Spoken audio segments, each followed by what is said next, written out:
क्लाबनि दैदेनगिरि बिथांमोना उदालगुरि ओनसोलनि बेखै गामि ओनसोलाव थानाय जायफोर गोरिब न'खरनि सुबुं जायफ्रा मेगननि बेरामाव भुगिना दं बिथांमोनखौ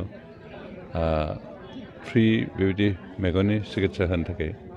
बेबस्था लानो होननानै आंखौ खावलायदोंमोन आरो बिथांमोननि खावलायनाय मथेनो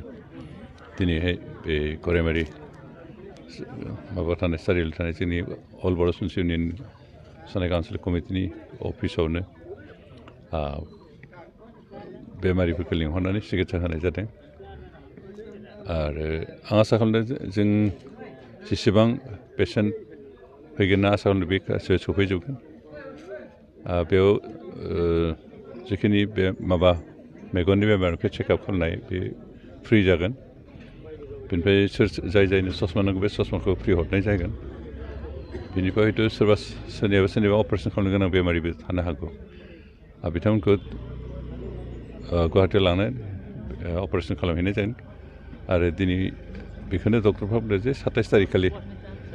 जुदि बेबायदि अपारेसन खालामनो गोनां पेसेन्ट जुदि ओंखारो होमबालाय बिथांमोनखौ 27 तारिखखालि गुवाहाटियाव लांनो माबानाय जों अपारेसन खालामनाय जागोन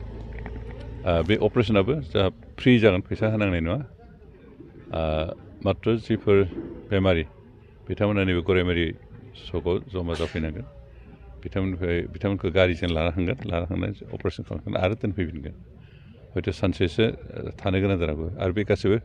अपारेसनफ्राबो थांनाय फैनायाबो फ्रि जागोन बेनिखाय गामिनि रायजो राजाफ्रा आं बेखौसो खावलायदों जे लायन्स क्लाबा जिखिनि बेबस्था खालामदों बे बेबस्थाखौ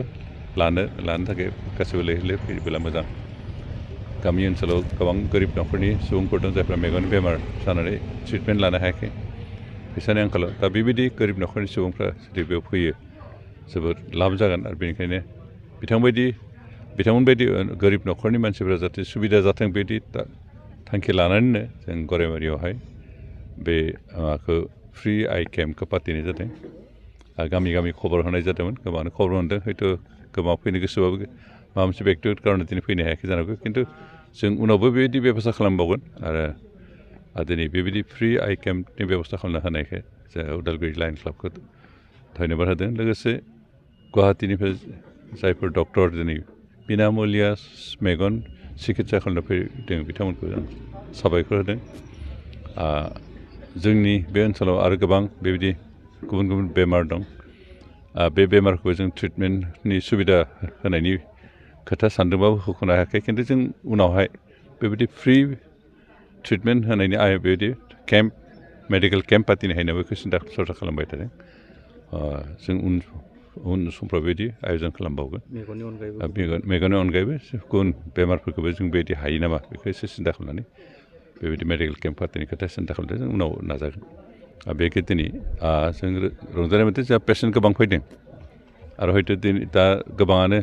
नैबे फुं बाहागो गिर्जा थायो जे सानडे जानायखाय गिर्जायाव थांदों गिर्जा जोबा हयथ' आरो जोंहा पेसेन्ट सफैबावनो हागौ बेनिखाय आं आसा खालामदों जे अन्तत' जेसेबां ओनसोलनि बेमारि दं गासिबो फैजोबब्ला बिथांमोना उपकार जागोन आरो बिथांमोनखौ जों फैजानायखौ लुगैयो थेंक इउ